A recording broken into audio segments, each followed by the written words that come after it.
Meus amados irmãos, irmãs, vamos orar neste momento, pedir que o Senhor nos conduza na sua palavra, que pela sua infinita misericórdia Ele possa ter total preeminência aqui neste lugar, nessa noite. Vamos orar. Pai, no nome de Jesus, nós queremos neste momento, Senhor, te oferecer esta reunião, onde a Tua palavra possa ser magnificada, onde ela possa ser recebida, honrada. Senhor, que nós venhamos nessa noite honrar o Teu falar entre nós, no grande e poderoso nome do Teu eterno Filho Jesus, nós te pedimos, Senhor. Meus amados irmãos e irmãs, vamos continuar aqui nesse assunto do livro de Malaquias. Por favor, então, abram suas Bíblias no livro de Malaquias. Vamos ler apenas o capítulo 1 e os versículos 1 e 2. Sentença do Senhor contra Israel por meio de Malaquias. Eu vos amei, diz o Senhor. Contudo vós dizeis, em que nos amastes? Não era Esaú, irmão de Jacó? Diz o Senhor, e ainda assim amei Jacó. Meus amados, vamos, com a ajuda do Senhor, mais uma vez, entender a grandeza deste livro. O Senhor já nos deu duas palavras, e creio que nessas duas palavras, o Senhor se revelou para nós, não somente duas palavras, também as outras palavras que foram ministradas pelo nosso irmão Amauri. Mas nas duas que eu pude, com a misericórdia e graça do Senhor, compartilhar com vocês, nós pudemos conhecer um pouco sobre este livro. E agora vamos ver particularidades, porque o tema é as proposições do Senhor para o tempo do fim. Esta é a frase que descreve o livro de Malaquias.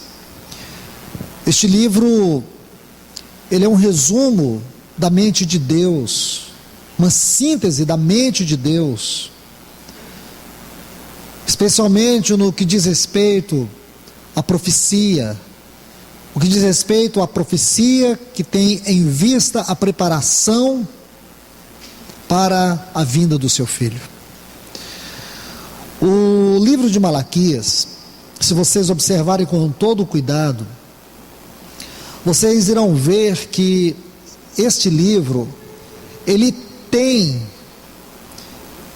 um aspecto muito singular quanto aquele remanescente que nós encontramos no Novo Testamento,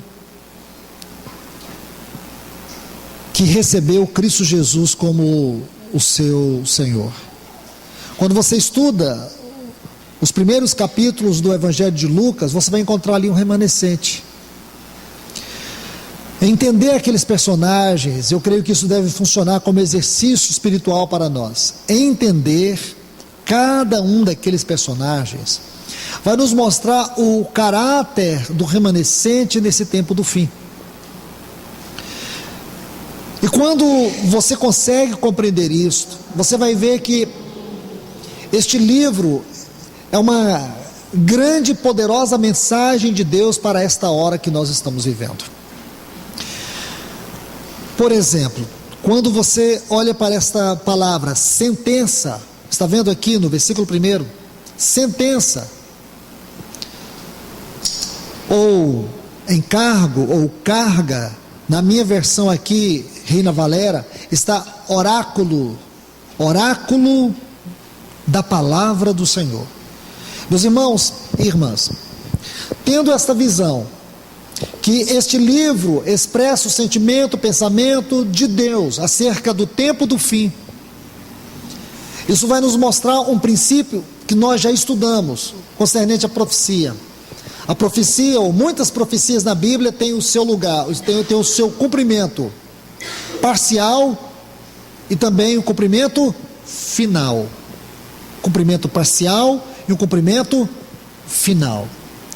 O livro de Malaquias, ele segue este mesmo princípio. Nós podemos ver um cumprimento parcial com a primeira vinda de Cristo e um cumprimento final com a segunda vinda de Cristo. E nós podemos ver nisto algo muito particular da mente de Deus, como por exemplo, como Ele permite que este cumprimento parcial tenha todo um conteúdo de revelação para nós entendermos o cumprimento final. Quando você é capaz de discernir isto com a ajuda do Espírito Santo, através da palavra, você fica assombrado. Porque quanto à profecia no seu cumprimento parcial, ela se cumpriu fielmente, 100%.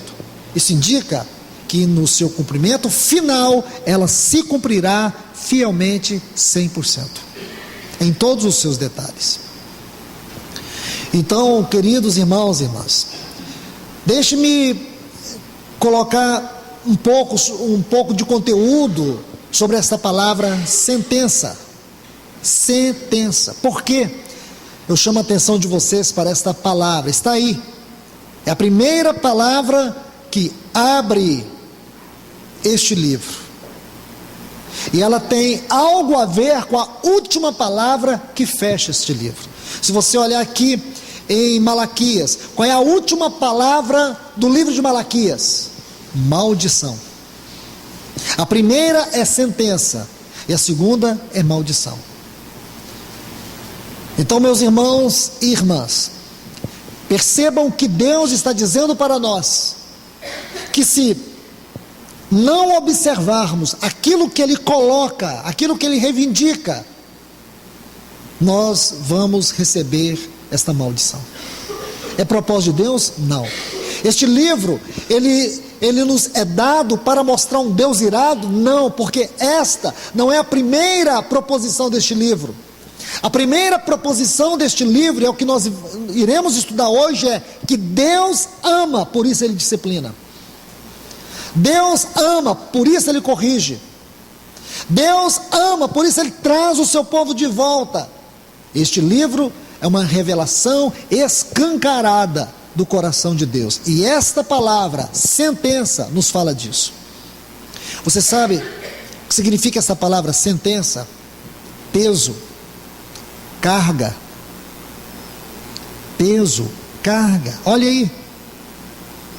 Aqui nós vemos um profundo confronto de Deus, uma censura de Deus quanto ao pecado da apostasia, do formalismo, aquilo que nos evangelhos é visto como farisaísmo.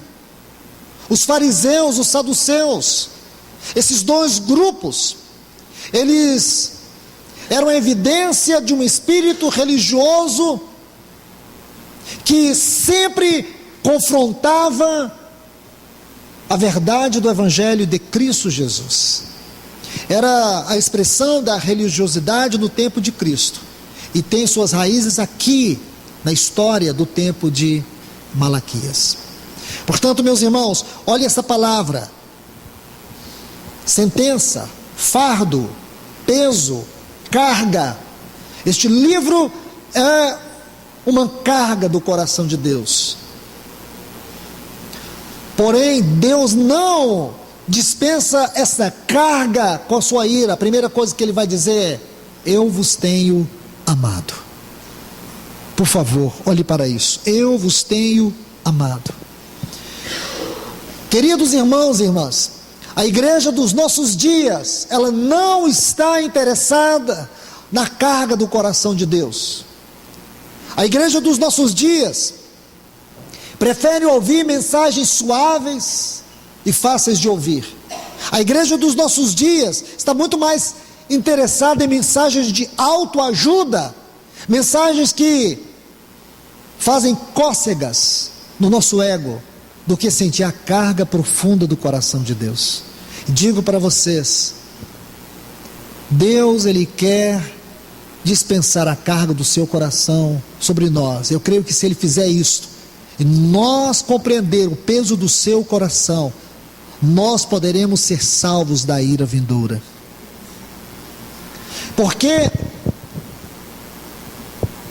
este povo e muitos deles não receberam uma carga, a profecia, a mensagem profética, essa carga, esse fardo do coração de Deus. Eles caíram em maldição.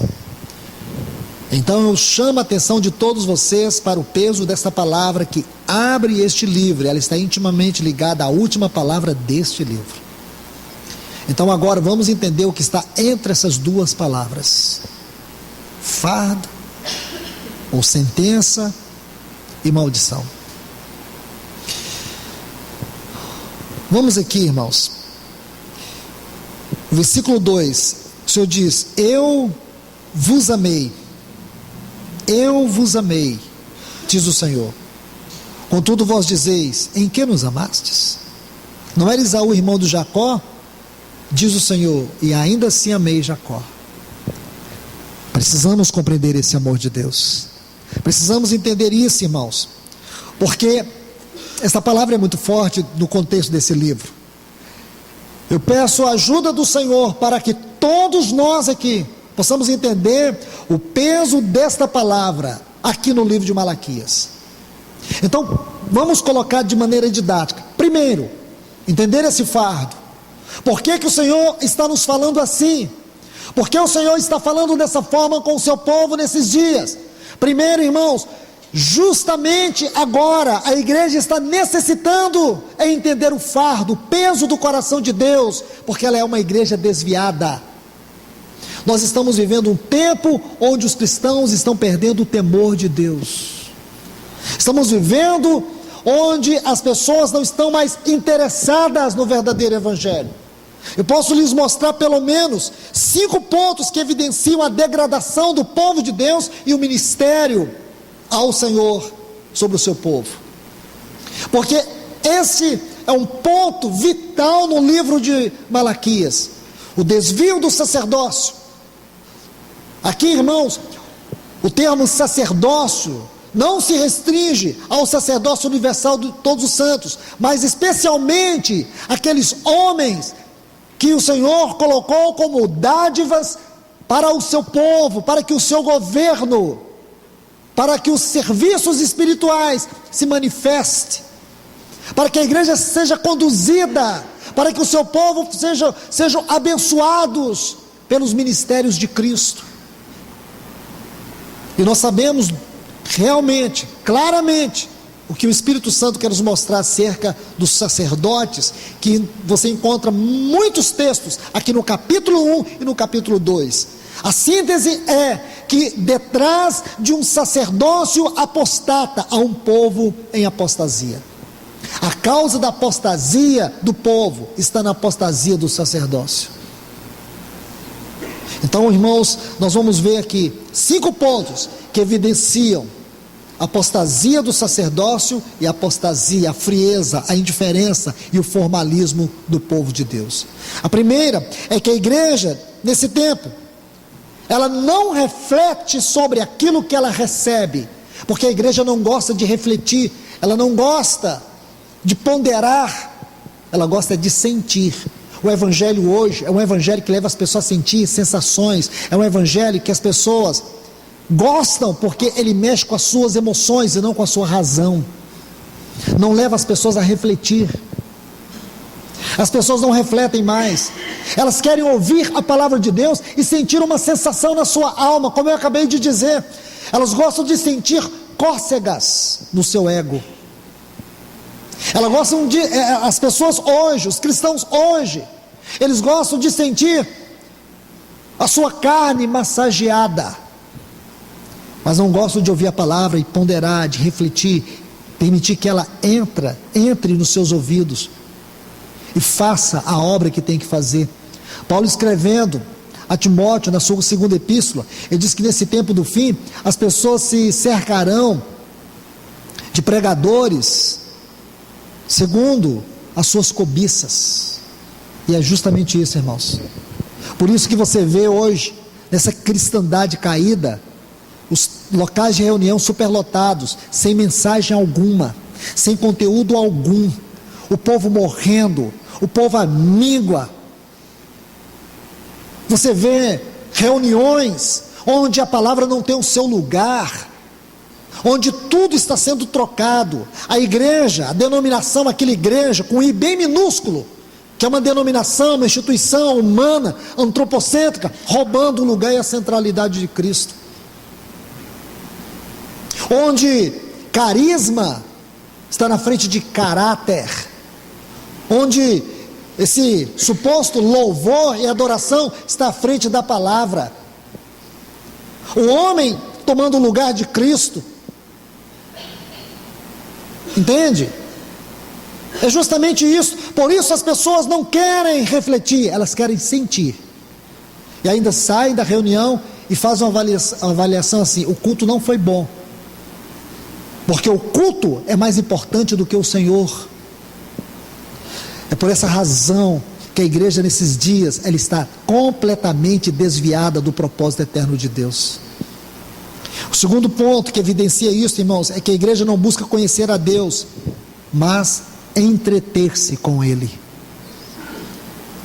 Como nós, os cristãos, de maneira geral, não temos conhecido a pessoa de Deus, seu caráter, seus atributos. Não é conhecimento teológico não, irmãos. Não é conhecimento intelectual, acadêmico. É conhecimento experimental. Então o que nós gostamos? De nos entreter com Deus. Então para isso você não precisa pregar o evangelho, é só ter um bom programa. Teve um irmão que ele escreveu um livro com um tema muito importante. E o tema, igreja com propósito. Lindo tema. Igreja com propósito. Então ali, se você for ver, é simplesmente o modelo que dá certo no mundo. E aí você tem que ter um tipo de canção, um tipo de local de reunião. Você montando isso, você pode até vender franquias, porque dá certo. Nós não temos que procurar o que dá certo, nós temos que procurar o que é certo. Muitas vezes o que é certo contradiz com o que eu acho que está certo. Muitas vezes o que é certo para Deus tem que esmagar o meu coração, porque a minha verdade pode não ser a verdade de Deus. Isso é perigoso, irmãos. Este é o evangelho pragmático. Importante é o que dá certo e não o que é certo. Se dá certo, não interessa se você está dando um chazinho que alucina as pessoas. Se dá certo, não importa o quanto da verdade é distorcida, o quanto da fé é agredida, não importa. Então, meus irmãos, o mais importante é conhecer a Deus em termos de experiência. E eu e você temos que buscar isso nesse tempo. Não é entreter-se com Deus, brincar com Ele. Deus não brinca com ninguém. Deus não faz roda com ninguém. Deus é um Deus sério, e é esse Deus sério que nós temos que cultuar. Cristianismo, irmãos, não é opcional, cristianismo é radical. Hoje faz-se de tudo em nome da fé. E que fé é esta? Uma fé diluída, uma fé que não reflete o caráter de Deus, uma fé que não expõe a face de Cristo em nós e nem para nós. O terceiro ponto que evidencia a degradação tanto do sacerdócio como da igreja, o terceiro ponto é que os púlpitos dos nossos dias não tratam mais com o pecado, e ainda falha em chamar o povo para o arrependimento. Um irmão orou esses dias e me tocou profundamente a oração daquele irmão. Ele disse assim: Senhor, faz com que o nosso arrependimento seja uma ferida aberta. Irmãos, nós precisamos arrepender não só do que fazemos, mas de quem somos. É esta perda da consciência de Deus, da glória de Deus, que tem nos conduzido e nos escravizado em pecados. Pecados que têm se tornado uma cilada dia após dia, e do qual muitas pessoas não conseguem se libertar. Por quê, irmãos? Justamente por isso, porque os púlpitos, os pregadores hoje, não tem confrontado mais o pecado e nem tem chamado o povo mais ao arrependimento. Irmãos, nós temos que nos arrepender. Arrepender porque nós somos frios na oração, arrepender porque nós somos superficiais na adoração, arrepender porque temos oferecido para o Senhor aquilo que Malaquias condena, um culto ultrajante. Um culto ultrajante. O nosso formalismo tem causado náuseas diante de Deus. A maneira fria como nós cantamos o seu nome, cantamos sua pessoa, cantamos sua glória, o tem ofendido. De maneira geral, irmãos, em todos os lugares, não é só aqui não, é em todos os lugares, que o Senhor, pelo seu Espírito, nos convença do que é o pecado, nos convença da justiça de Deus, nos convença do mundo que tem nos roubado da presença de Deus. O pecado nos afasta de Deus, nos afasta da sua santidade, mas o mundo nos afasta da sua presença. Então é isso, irmãos. Este é um ponto muito sério. O quarto ponto é que os pregadores do nosso tempo pregam o que o povo quer ouvir e não o que o povo precisa ouvir. Por quê? Porque é um evangelho que agrada pessoas. É como se a igreja fosse constituída de clientes e não de membros. Isto é, se você tem clientes satisfeitos, eles voltam. Se você tem clientes satisfeitos, eles consomem mais. Se você tem clientes satisfeitos, eles podem produzir mais. Mas eu pergunto para você, a igreja é um negócio ou ela é o corpo de Cristo? Ela é uma organização ou é um organismo vivo? Ela é uma entidade celestial, ela é uma fabricação da mente do homem? Eu creio que todos nós sabemos que a igreja é um organismo vivo, que ela é o corpo de Cristo. Sua natureza e caráter é essencialmente celestial. Então, meus irmãos, não é só vocês, todos nós necessitamos ouvir a voz do Senhor, porque a sua voz nos corrige, a sua voz nos corrige, a sua voz nos lava, a sua voz nos purifica, a sua voz nos quebranta, a sua voz nos convence, a sua voz é o seu trabalhar em nós, a sua voz é vida, a sua voz é tudo que nós precisamos, é uma lâmpada para os nossos pés, é luz para os nossos caminhos, é a voz, é a palavra do Senhor. Então nós não podemos perder essa palavra, que o Senhor levante homens com peso da palavra, homens que sintam a carga do coração de Deus nesses últimos dias, e que essa mensagem chame a igreja de volta, que essa mensagem alcance a igreja nesse tempo, porque ela tem abandonado o Senhor, o povo de Deus tem abandonado o Senhor. E por último, irmãos, os pregadores desse tempo, eles têm pregado o que funciona e não o que é a verdade. Funciona, como eu acabei de dizer sobre o pragmatismo, dá certo. O que dá certo? O que está dando certo? O que está dando certo lá nos Estados Unidos? O que está dando certo em algum lugar? Isso dá certo? Então tem que dar certo aqui. Irmãos, irmãs, será que nós perdemos de vista a multiforme sabedoria de Deus? As múltiplas maneiras como Deus se manifesta. Porque se fosse, é muito fácil, irmão, é só a gente procurar via internet aonde tem alguma denominação que está dando certo. O que é realmente dar certo? Para muitas pessoas dar certo é se existe uma grande multidão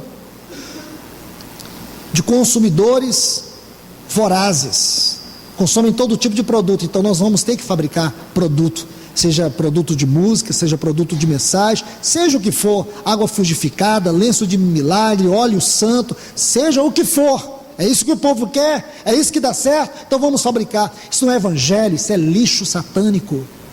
Nós precisamos da verdade, irmãos, a verdade que fez com que um remanescente, mesmo pouco, pudesse estar preparados para poder receber o glorioso Filho de Deus naquele tempo. Eles eram poucos, mas eles não negaram o nome do Senhor. Eles eram poucos, mas eles de fato receberam a maior dádiva dos céus da terra. Eles eram poucos, eles eram pequenos, porque para Deus a ideia de número não funciona. Deus não precisa de números, Deus não precisa de quantidade. Ele diz: eu procurei dentre eles um homem que estivesse entre eu e essa cidade. Deus precisa de um homem. Jesus precisou de 5 pães e 2 peixinhos para alimentar quase 15.000 pessoas. Ele precisou de Paulo para revolucionar o mundo daquela época. Então Deus não precisa de muito. Deus diz assim para a igreja de Filadélfia: embora tendes pouca força, não negastes o meu nome.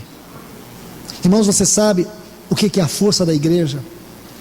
Você sabe qual é o poder da igreja? É a alegria do Senhor. A alegria do Senhor é a nossa força. Quanto mais Deus encontrar em nós o seu prazer, mais cheios do seu poder, da sua presença, da sua glória nós seremos. Você quer ter uma vida cheia do Espírito Santo? Então permita que Deus encontre em você prazer. Meus irmãos, agora vamos entender esse versículo 2 aqui do capítulo 1, essa frase: eu vos amei. Eu vos amei. O peso dessa palavra aqui é muito forte. Eu vos amei. Essa palavra amei. Queridos irmãos e irmãs, quando você lê todo o livro de Malaquias, todo este livro, você fica se perguntando: que tipo de amor é este? O que Deus quer dizer com esta palavra amei aqui neste livro? Porque parece ser um livro que Deus não demonstra amor, Ele demonstra ira. Nunca esqueça, se você conhece Deus, você sabe que a ira é a outra face do amor de Deus. Vamos estudar esta palavra. Deixe-me colocar 2 textos para vocês sobre esta palavra. E são 2 textos significativos, que não somente vai nos mostrar a grandeza dessa palavra, vai nos mostrar as 4 dimensões do coração de Deus: altura, profundidade, largura e comprimento.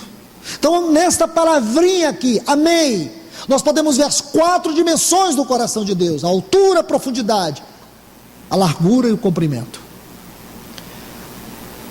Existe um princípio de estudo da palavra, princípio de revelação da palavra, que é o princípio da primeira menção. Quando você busca esta palavra amei aqui no texto hebraico, você vai ver que a primeira vez que essa palavra ocorre é em Gênesis capítulo 22.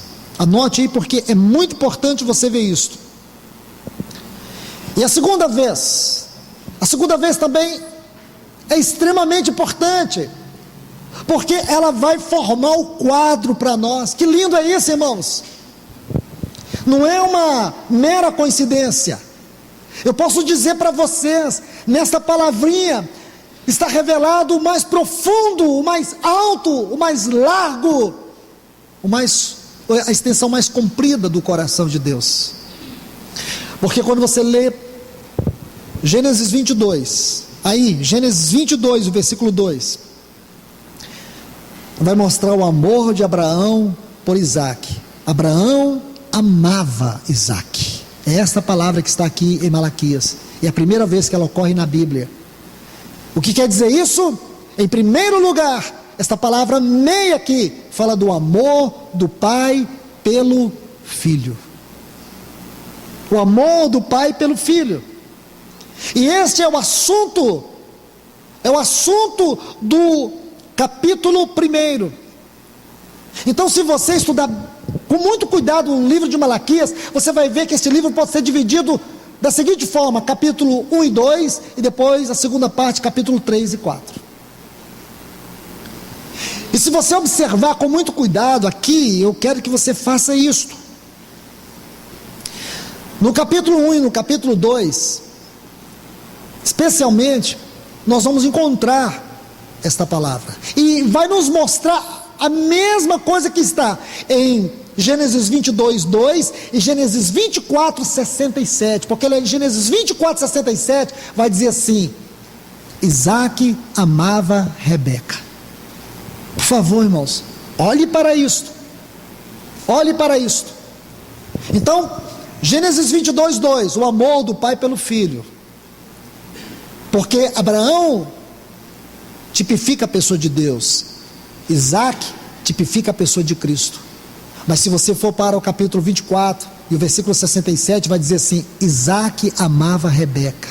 Isaac é uma figura de Cristo. Isaac e Rebeca é uma figura da igreja.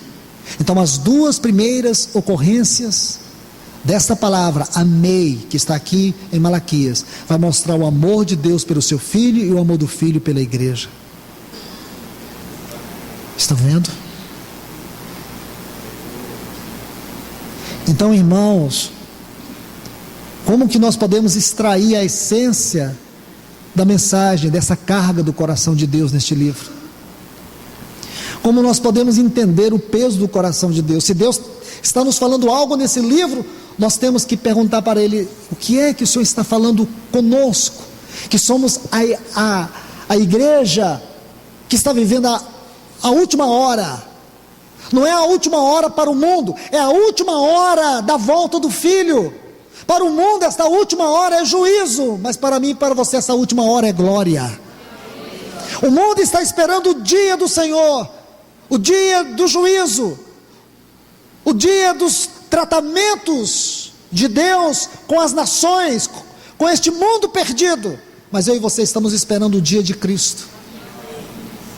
Então, se nós perguntarmos para o Senhor, Deus vai dizer que a carga dele neste livro é mostrar o amor dele pelo seu filho, e mostrar o amor dele, e mostrar o amor do filho pela sua igreja. Se você observar com cuidado, ele vai dizer assim: se eu sou pai, olha o versículo 6, o filho honra o pai e o servo seu senhor. Se pois sou eu pai, onde está minha honra? Compreende aqui agora? É isso que Deus está mostrando, o amor dele como pai. É o capítulo 1. E o capítulo 2, olha o versículo 11, nós vamos encontrar essa palavra amei, mais uma vez aqui no livro de Malaquias. Só ocorre duas vezes, aqui no capítulo 1 e aqui no capítulo 2. Veja, irmãos, se é uma forçação de texto, se é uma forçação de interpretação, se eu estou tentando forçar para que as coisas expressem algo, nada, é tudo muito claro, está aqui, o Espírito inspirou, está aqui. Então, Gênesis 22, Gênesis 24, o amor do pai pelo filho. Gênesis 24, o amor do filho pela igreja. Malaquias capítulo 1, o amor do pai pelo filho. E Malaquias capítulo 2, versículo 11, olha o que diz: prevaricou Judá, e em Israel se cometeu abominação, porque Judá profanou o santuário do Senhor, o qual ele ama. Aí você diz assim, irmão, não consegui encontrar a questão da relação com Rebeca. Qual a relação que existe isso aí com a igreja? Veja a palavra, se casou, está aqui, mesmo que de maneira implícita, mas está aqui, se casou, porque esse paradoxo vai nos mostrar isso, é um casamento. Está vendo aqui, ele está dizendo que Judá prevaricou, cometeu uma abominação, porque casou com a filha de um Deus estranho. Então essa filha aqui, ela tem uma contrapartida aqui, que é o santuário do Senhor, porque a igreja é vista como uma noiva.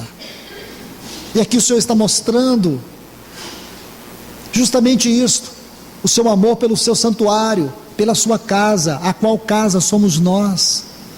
E essa ideia de templo em Deus fala de um lugar. Templo é uma expressão que mostra algo profundo em Deus, o seu anelo profundo de encontrar-se com o homem. Esta é a ideia de templo. Esta é a ideia de templo, um lugar profundo em Deus, onde Ele deseja ter comunhão conosco. Toda a ideia de templo, por toda a Bíblia, irmãos, evidencia isto. Quando você estuda, desde Êxodo capítulo 25, se você estudar isto até o livro de Apocalipse, você vai ver que a ideia é esta. Deus dando ênfase na glória do seu tabernáculo, do seu templo, do seu santuário, da sua casa. A palavra tabernáculo, a palavra templo, a palavra santuário, a palavra casa de Deus, todos estes termos apontam para a igreja, mas não aponta de maneira tão simples assim, aponta de maneira muito gloriosa, de maneira muito profunda, porque para Deus a igreja é algo glorioso. Ele não vê a igreja como o homem vê. O Senhor Jesus não vê a igreja de maneira simples, Ele vê a igreja como algo nele. Deus, Ele estabeleceu um propósito em si mesmo, e o propósito que Ele estabeleceu em si mesmo é de um dia ter uma família com muitos filhos, que seu espírito tenha um templo para a sua eterna habitação, e que o seu filho tenha uma noiva para a sua eterna satisfação. Então a ideia de filhos, a ideia de templo, a ideia de noiva é algo que está enraizado no coração de Deus. E aqui ele diz que ele amou a Jacó, e aqui ele diz que ele amou o seu templo. A mesma palavra, o mesmo quadro desses dois capítulos que eu citei. E você se lembra muito bem, nós estudamos aquelas 7 reclamações de Deus, aquelas 7 demandas de Deus, suas 7 reivindicações. Vamos tentar recordar cada uma delas aqui, rapidamente. A primeira, lembra? Profanação, está no capítulo 1, versículo 6, aqui de Malaquias. Deus, Ele vai reivindicar do seu povo uma conduta de reverência, de respeito em relação ao seu nome. Aquele povo estava desonrando o nome do Senhor. Então, versículo 6, o Senhor vai mostrar isto. Segundo, os versículos 8 e 9 do capítulo 1, versículos 8 e 9, o Senhor vai reclamar, o Senhor vai reivindicar deles um culto que esteja à altura do seu caráter, porque eles estavam ministrando, ofertando para Deus um culto ultrajante. É justamente isso. A terceira é a condenação à mesquinharia, à avareza. Está no versículo 10 do capítulo 1 de Malaquias, Malaquias 1:10. O Senhor vai mostrar justamente isto. Malaquias 1:10, nós já estudamos sobre isso, eu estou apenas passando para vocês. O quarto, versículo 13, aqui do capítulo 1 ainda, Malaquias 1:13, é o enfado no serviço, a canseira no serviço. O quinto, capítulo 2, versículo 17 de Malaquias, quando Deus condena eles, exorta eles, porque eles haviam tratado a seriedade e a santidade de Deus como algo leviano. Quando ele diz assim: em que o enfadamos? Nisto que dizeis, qualquer que faz mal passa por bom aos olhos do Senhor, e é desses que ele se agrada. Imagine, irmãos, eles estavam ofendendo o caráter de Deus, a santidade de Deus. Depois, aqui no capítulo 3 de Malaquias, os versículos 8 a 11, Deus vai dizer que eles estavam defraudando ele, estavam roubando dele. Eles davam um dízimo, eles entregavam as ofertas, só que as ofertas eram com animal defeituoso. Eles estavam dizimando com absoluta certeza, porém o dízimo deles não era por amor, era por norma, era por imposição. E nós sabemos que isso aqui é o mínimo. No Novo Testamento, a ênfase está sobre o 100%. Porque Deus, irmãos, não é o nosso dinheiro que Deus quer o nosso coração, Deus quer a nossa vida.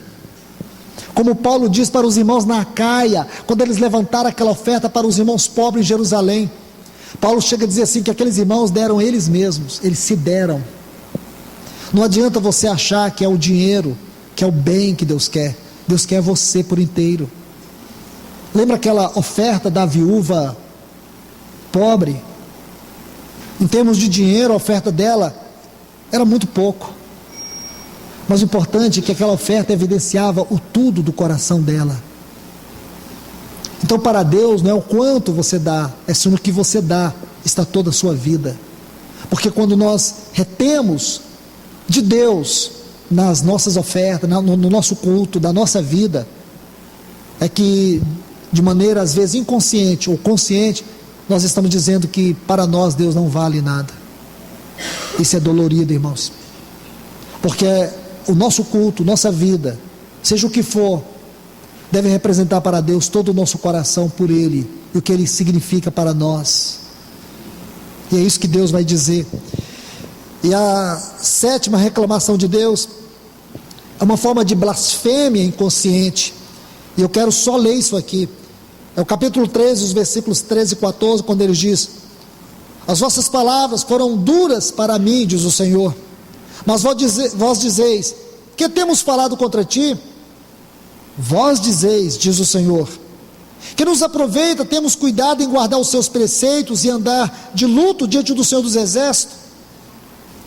Então, irmãos, vamos observar isso aqui, é muito sério, porque este povo, eles agrediram a Deus, eles desonraram a Deus, com a vida deles, com a palavra deles. Nós sabemos que o pano de fundo de Malaquias é o livro de Neemias, e o capítulo 13 de Neemias vai retratar isto com toda a propriedade que nós precisamos, para compreender o cenário espiritual dos dias de Malaquias. E o que nós vemos naquele capítulo 13, os capítulos finais de Neemias? Um formalismo, um desvio, uma apostasia, um desprezo ao Senhor. E agora Deus levanta esse profeta com a última palavra. Passaram-se 400 anos de silêncio. Você já se perguntou, irmãos? 400 anos de silêncio, 400 anos que nós não temos nada de maneira canônica que possa representar a inspiração de Deus na história do seu povo e na sua palavra. 400 anos, e depois disso o que nós encontramos? Um pequeno remanescente. Por quê, meus irmãos e irmãs?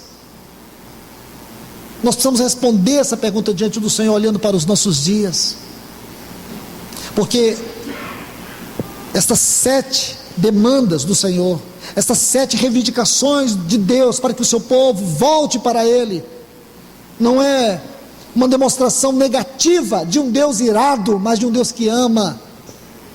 Nós vamos encontrar pelo menos 5 manifestações do amor de Deus, 5, mas que evidencia tudo o que nós precisamos neste livro. 5 que mostra esse amor escancarado, esse amor que não tem medida, esse amor extravagante. 5, irmãos, pelo menos 5.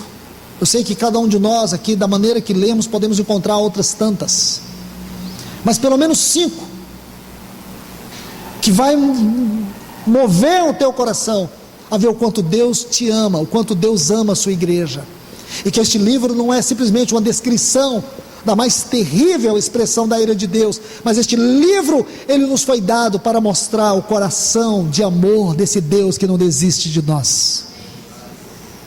Deixe-me mostrar rapidamente isso para vocês, para que possamos terminar. A primeira menção do amor de Deus no livro de Malaquias está aqui no versículo 2, quando ele diz: não foi Esaú, a última parte do versículo 2, não foi Esaú irmão de Jacó? Disse o Senhor, todavia amei Jacó. Que frase é essa, irmãos? Não é uma frase simples, amei. Mas por que Deus amou Jacó?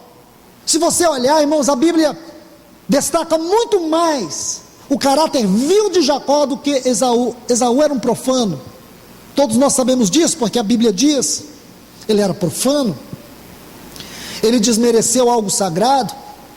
Mas em que Jacó era melhor do que Esaú?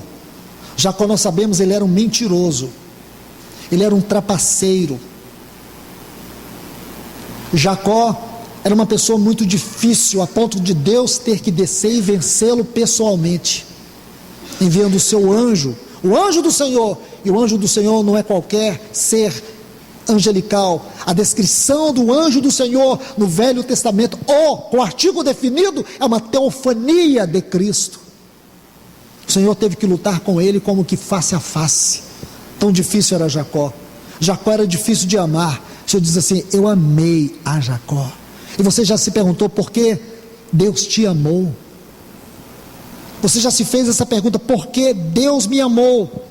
Com certeza, irmãos, é porque Ele não viu nenhuma virtude em nós, porque Deus não nos amou por causa de uma virtude que nós temos. A causa do amor de Deus por nós não está em nós, a causa do amor de Deus por nós está nele. Ele nos amou, porque Ele, na sua própria compulsão de amar, Ele nos viu, mas Ele não viu algo em nós que movesse o seu amor, porque o seu amor foi movido por Ele e não por nós. Ele nos amou e nos escolheu, não é porque Ele previu antecipadamente que nós iríamos crer. Deus não olhou na sua infinita onisciência e viu que um dia você iria crer. A base do amor de Deus não está nisso, não é porque Ele olhou e viu que a nossa fé seria a causa da eleição. A nossa fé não é a causa da escolha de Deus, é a consequência dela. E mais ainda, irmãos, a escolha de Deus não se baseia e nem se baseou em boas obras ou em alguma boa obra que nós poderíamos praticar, mas Ele nos escolheu para que nós praticássemos as boas obras. Então não fique olhando para você e achando que você tem alguma coisa especial, porque quando Ele nos amou, nós estávamos mortos em delitos e pecados. Em delitos e pecados. E por nos amar como Ele nos amou, Ele sofreu tanto, a ponto de dar o seu único filho para morrer no nosso lugar lá na cruz do Calvário. Então, aqui está algo. Deus amou a Jacó, Deus amou você. Deus amou. Ele disse assim: com amor eterno te amei, com benignidade te atraí. Deus te atraiu. Sabe quando é que você vai entender? Você vai entender isso lá naquela eternidade, quando você entrar. Você vai passar toda a eternidade olhando para o amor que te amou e nunca desistiu de você. Você já desistiu dele muitas vezes. Você já virou as costas, eu, você, todos nós. Durante a nossa peregrinação, viramos as costas para ele, mas ele nunca tirou os olhos de nós. Que amor é esse? Está aqui nesse livro. Eu amei Jacó. Você sabe o que é Jacó? É alguém que revela o nosso próprio coração, cheio de engano, de maldade, de falhas e tantas outras coisas. Olhe aqui, por favor, o versículo 6 do capítulo 3 de Malaquias. Porque eu, o Senhor, não mudo, por isso os filhos de Jacó não são consumidos. Ele disse: eu amei Jacó. Ele disse: eu não mudo agora. Nesse texto ele diz: eu não mudo, por isso vocês não serão exterminados, não serão destruídos. Eu acho lindo isso. Eu, o Senhor, não mudo, por isso vocês, os descendentes de Jacó, não foram destruídos. Nós estamos lendo profecia e não história. Se você lê história, você restringe esta palavra aos descendentes de Jacó. Mas lembre-se, Deus está falando sua palavra viva para nós. Deus não está falando sua palavra do ponto de vista do seu cumprimento parcial, mas sim do seu cumprimento final. Agora Ele está falando à sua igreja. Ele está tomando essa mesma palavra e falando à sua igreja. Mas sabe o que o Senhor diz para mim e para você? Eu não mudo. E porque eu não mudo, você não vai ser destruído. Ah, irmãos, nós temos que prostrar reverentemente aos pés do Senhor e saber que aquele que começou em nós a boa obra, Ele vai até o final. Enquanto Ele não nos conformar à imagem de Cristo, Ele não vai terminar sua obra em mim e em você. Eu creio que esse texto aqui deve esmagar o nosso coração diante da imutabilidade do propósito de Deus para conosco. Olha isso aqui, irmãos. O amor de Deus é deliberado, é um amor imutável. Esse é o amor de Deus, o amor que nos ama, o amor que vai até o fim, o amor que persevera, o amor que não desiste. É o amor dele, irmãos, é a sua misericórdia que é a causa de nós não sermos consumidos. Em terceiro lugar, irmãos, este amor, e por causa deste amor, e para o bem e propósito da glória deste amor, é que Ele nos disciplina. Deixe-me mostrar alguns textos para vocês. Deixe-me colocar dois. O primeiro está em Deuteronômio, o capítulo 8 e o versículo 5. É um texto muito conhecido, quando ele diz assim: sabe, pois, no teu coração que, como homem disciplina o seu filho, assim te disciplina o Senhor teu Deus. Como pai disciplina o seu filho, assim o Senhor nos disciplina.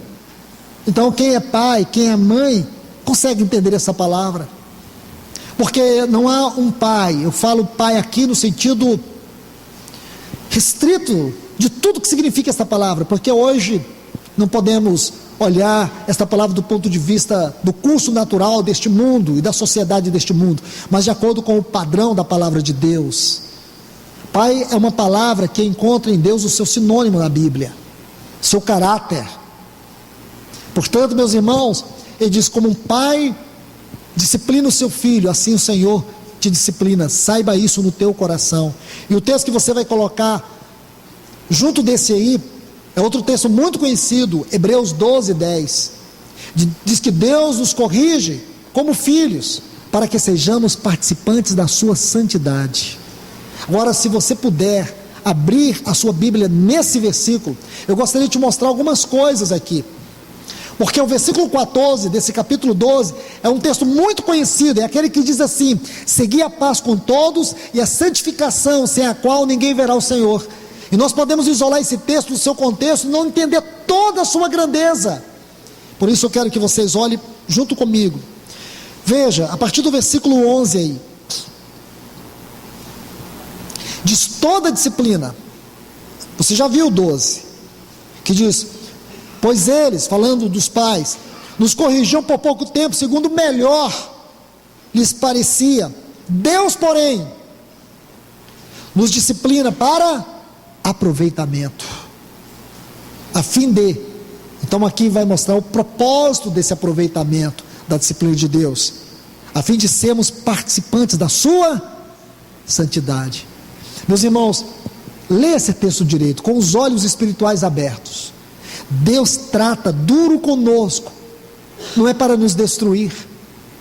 Deus trata duro conosco para nos dar algo muito maior do que você pode imaginar, para que nós participemos da grandeza do seu caráter, que é santidade. Olhe bem, irmãos, agora veja o versículo 11, vocês vão entender mais. Diz: toda disciplina com efeito, no momento não parece ser motivo de alegria, mas de tristeza. Ao depois, entretanto, agora olha essa frase: produz fruto de paz, pacífico, fruto de paz. Aí mais ainda, aos que têm sido por ela exercitados, fruto de justiça. Irmãos, imagine, deixa eu dizer algo para vocês, se nós parássemos aqui só para estudar essas duas frases, fruto de paz, fruto de justiça, nós vamos entender o caráter do nosso sumo sacerdote Melquisedeque, porque esta palavra paz e justiça é a síntese do significado hebraico do nome Melquisedeque, rei de justiça, rei de paz. Mas vamos parar por aqui, vamos seguir na nossa leitura. Por isso, restabelecei, aqui vai dizer, irmãos, sabe por que Deus tem que nos disciplinar? Para que seja restabelecida nossas mãos decaídas, a palavra aqui é relaxadas, negligentes, enfraquecidas. Aqui tem um significado muito importante, irmãos, porque esta frase, mãos decaídas, é uma figura espiritual do nosso coração, não é da nossa vida natural, mas da nossa vida espiritual, o nosso relaxamento, a nossa negligência. Porque, irmãos, olha a sequência, nós não estamos tratando de um texto simples, mas da palavra de Deus na sua mais gloriosa profundidade. Não estamos lendo nada de maneira natural. Por que Deus nos disciplina? Para que nós não tenhamos mãos relaxadas, para que nós não sejamos relaxados, para que nós não sejamos fracos. Deus nos disciplina para que nós não sejamos negligentes, e esta é a palavra que mais se aplica ao significado dessa palavra aqui, decaídas. Depois ele diz assim: joelhos trôpegos, aqui a palavra é debilitado, atrofiado. Deus não quer que você seja negligente. Deus não quer que você tenha uma vida espiritual atrofiada. Deus não quer que você seja uma pessoa debilitada. Então Ele vai tratar duro com você. Ele vai passar você pelo fogo da provação, da tribulação. Ele vai falar duro ao seu coração, mas é para te atrair. Como está lá em Oséias 2, quando o Senhor, irmãos, Ele fala duro com aquela nação, que é mostrada ali como uma mulher. Ele vai falar das suas prostituições. Ele vai mostrar que ela se satisfazia em vender o seu corpo, e o abandonou. Ele que era o marido fiel. Oséias capítulo 2, o Senhor escancara seu coração. Se você ler aquele capítulo, você fica impressionado com o coração de Deus. A primeira parte, Deus vai mostrar isso, uma nação infiel, que é tipificada por uma esposa adúltera, que o abandonou. Ele que sempre a amou, e ela deu as costas ao seu amor. E você vê Deus falar duramente com aquela nação. Mas olha o final do capítulo 2 de Oséias. Ele diz assim: mas ele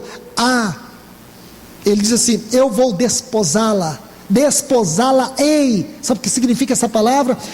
Diz assim: eu vou casar com ela. Mas antes, se você observar antes, ele diz assim, quando ele muda a sentença, quando ele vai mudar o quadro, primeiro ele mostra quem é ela. Ela é uma esposa infiel, ela é uma esposa que não o ama, ela é uma esposa que não o quer, ela é uma esposa que se satisfaz com o pecado, ela não é uma esposa que tem demonstrado o seu amor, ao contrário, sua indiferença. Aí sabe como ele muda a sentença no capítulo 2? Ele disse: eis que eu a trairei, e a levarei para o deserto, e lhe falarei ao coração.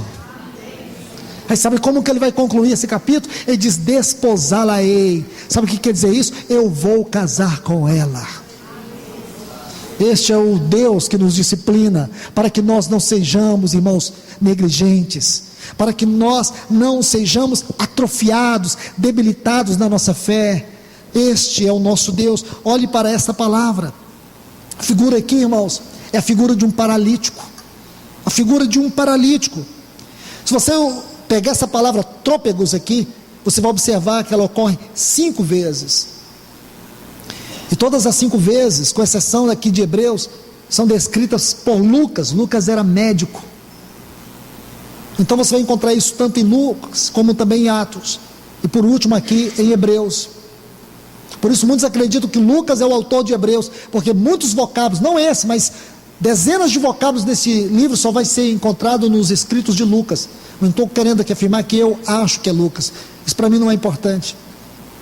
Mas ele precisa ser visto aqui nessa particularidade. Ele era médico, então ele está falando disso, irmãos. Observe com todo o zelo. Vamos para o versículo 13. Ele diz: fazei caminhos retos. Essa palavra aqui, retos, ocorre 2 vezes em todo o Novo Testamento. O sentido dela é ficar em pé. Ficar em pé. Então por que Deus nos disciplina, irmãos? Para que nós não estejamos caídos, para que nós não venhamos enfrentar quedas. Por que Deus nos disciplina? E às vezes nós caímos, aí Ele vem com a sua disciplina. E por que Ele nos disciplina? Para afundar-nos na sepultura? Não, Deus nos disciplina para nos colocar em pé. Mais ainda, fazei caminhos retos para os pés, para que não se extravie. Essa é uma outra palavra que tem o seu uso na medicina antiga.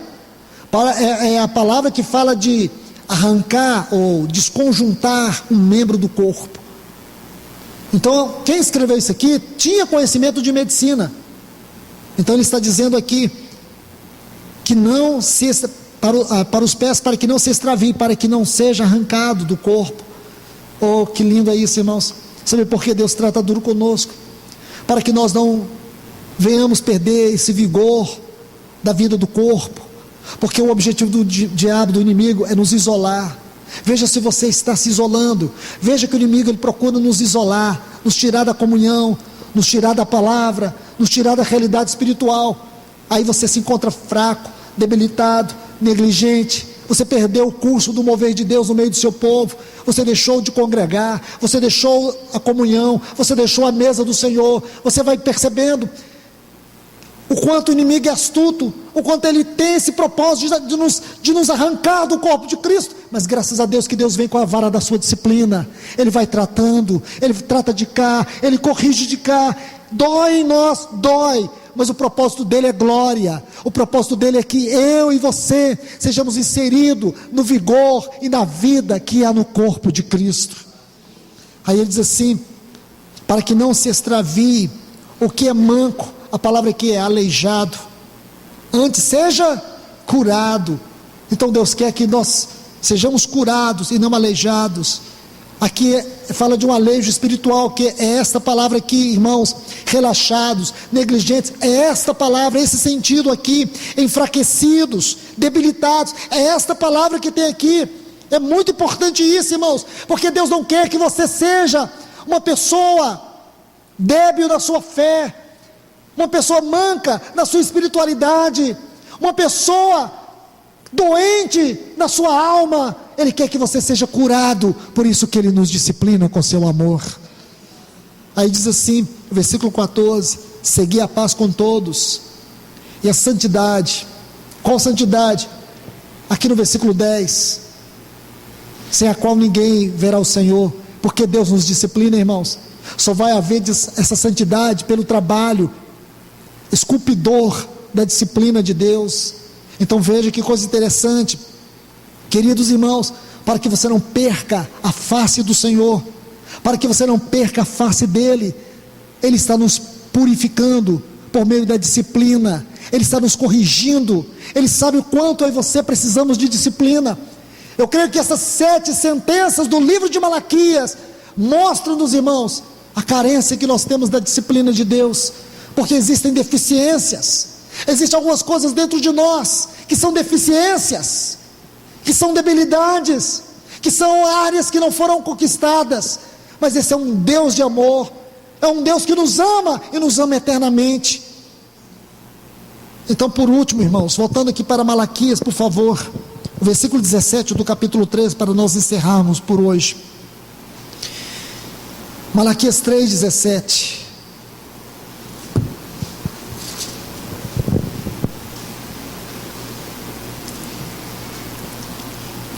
Eles serão para mim particular tesouro, naquele dia que prepararei, diz o Senhor dos Exércitos. A minha versão está assim: poupá-los-ei. Mas a palavra aqui correta é, a frase correta que explica essa palavra é ter compaixão. Na versão Reina Valera está perdoarei, como um homem perdoa o seu filho que o serve. Essa palavra aqui no hebraico, ela tem essa ideia de ter piedade, de ter compaixão. A tradução dessa palavra no texto original significa ter uma profunda consciência da dor do outro, da incapacidade do outro. Olhe bem para isso, irmãos.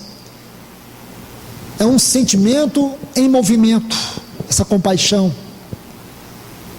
Como é possível isso, irmãos? Eu quero que você se prenda essa palavra, poupá-lo-ei, conforme ela está aqui no texto original. Terei compaixão. Como que é possível Deus ter compaixão de pessoas que estão profanando, desonrando o seu nome, pessoas que estão dando um culto ultrajante para Ele, pessoas que estão tratando o caráter dEle como algo vilipendioso, indigno? Como é possível? Pessoas que estão blasfemando da santidade dEle. Aí você vê, irmãos, que Deus olha para nós, vendo todas as nossas deficiências, e diz assim: eu vos perdoarei, eu tenho compaixão de vocês, e eu vou ter o remanescente que será fiel a mim. Ele diz assim: eu vou purificar vocês, como se purifica a prata, como se purifica o ouro. Olhe para isso, olhe para isso, irmãos, porque aqui tem um último ponto, versículo 2, por favor, do capítulo 3, ainda tem esse ponto que eu não mostrei para vocês, me perdoe. Ele diz assim, no versículo 2, a parte B, depois da interrogação, diz: porque ele é como fogo purificador e como sabão do lavandeiro. Olhe isso, irmãos, ele é como fogo do ourives, o fogo purificador e como a potassa, o sabão do lavandeiro. Isso aqui vai nos levar para o Salmo 66, e aqui eu prometo para vocês, é o último texto que a gente vai ler hoje, aqui a gente encerra. Coloque esse texto aí para você entender o que significa toda a grandeza dele, por favor. O que quer dizer essa palavra aqui, essa frase? Fogo do ourives e potassa do lavandeiro, essas duas frases. Olha o Salmo 66, 10, está assim: pois tu, ó Deus, nos provastes. Está vendo essa palavra provastes aqui? Sublinha ela, irmãos, é tão importante. Essa palavra aqui é acrisolaste-nos. Por favor, sublinha ela. Acrisolaste-nos, ou provaste. Acrisolaste-nos significa adquirir qualidades superiores e excelentes. Então Deus está nos passando, irmãos, por esse cadinho das provações. Não é para nos destruir, mas para nos acrisolar, para que nós venhamos adquirir qualidades excelentes que nós não temos por natureza. Aí diz assim: pois tu, ó Deus, nos provastes, como se acrisola a prata. Isso é lindo, irmãos. Eu já falei isso para vocês várias vezes. Esse processo de acrisolar a prata, especialmente no contexto que está dito aqui em Malaquias e nesse salmo, é aquela parte final, quando o ourives, ele está olhando para aquela prata, ali, naquela vasilha, naquele cadinho, ele consegue sentir, perceber, tanto o calor do fogo que está ali sobre ela, como também o reflexo da sua face naquela prata. Aqui está o ponto exato. Então é por isso que ele diz em Filipenses 1,6, que aquele que começou em nós a boa obra, ele não vai terminar até o dia de Cristo. Paulo diz ainda em Gálatas, e diz: filhinhos, os quais de novo sofro dores de parto, até Cristo ser formado em vós. Aqui está, irmãos. Aí diz, versículo 11: tu nos deixaste cair na armadilha. Pensa nisso, irmãos. Deus nos deixou cair a armadilha. Ele diz: oprimiste as nossas costas. Imagina, como é possível? Que pai é esse? Que pai é esse que nos permite cair em armadilhas, que oprime nossas costas? É esse aqui, irmãos, Deus. Aí diz: fizesse que os homens cavalgassem sobre nossa cabeça. Passamos pelo fogo e pela água, porém, tem esse porém aqui, irmãos, porém afinal nos trouxeste para um lugar de descanso, um lugar espaçoso. Por isso que ele te prova. Sua vida, do ponto de vista seu, deve ser muito difícil. Talvez você se avalie quando você olha ao seu redor e vê tantas coisas imperfeitas, a partir de você mesmo, até as coisas que estão fora de você, tantas coisas que você acha que está errado, tantas coisas que você acha que não deveria ser dessa forma. Pare de olhar. Esse salmo está te respondendo hoje, porque você não é quem você gostaria de ser, você é quem Deus quer que você seja, e Ele tem permitido tudo isso para a glória do propósito dEle na tua vida. Aí diz aqui, irmãos, afinal nos trouxeste para um lugar espaçoso, um lugar de descanso, um lugar de desfrute. Graças ao Senhor, irmãos, que nós podemos ver o seu grande amor, pelo menos 5 evidências desse amor de Deus neste livro. Que Deus nos abençoe e que Ele fale a todos nós de maneira poderosa, mais ainda, usando este livro glorioso. A Ele seja toda a glória nesta reunião. Nós te louvamos, Senhor, e te adoramos, nosso Deus, nosso Pai. Obrigado por nos falar desta maneira. O que nós sentimos é que o Senhor está nos atraindo a um deserto e tem nos falado de maneira clara ao nosso coração. Por mais dolorida que seja o trabalho da Tua Palavra nesses dias da nossa vida, nós temos a segurança que o final disso será de glória e de um gozo indizível para nós. Obrigado, Senhor, porque Tu estás tratando com a Tua igreja para ganhá-la mais para Ti. Nós temos um coração mau, uma natureza má, que não converte, não se rende. Mas aqui nós estamos vendo um Deus habilidoso, um Deus que trabalha para aqueles que o amam. Oh Deus, ajuda-nos a te amar de verdade, ajuda-nos a corresponder ao teu amor por nós, aos teus cuidados por nós, ao teu zelo por nós. Ajuda-nos. Nós temos um amor deficiente, nos ajuda. Nós te imploramos, nós te rogamos nesta noite, no maravilhoso nome do teu Filho Jesus. Nós te adoramos, nós te agradecemos, nós honramos e bendizemos o teu nome nesta noite. Amém, Senhor.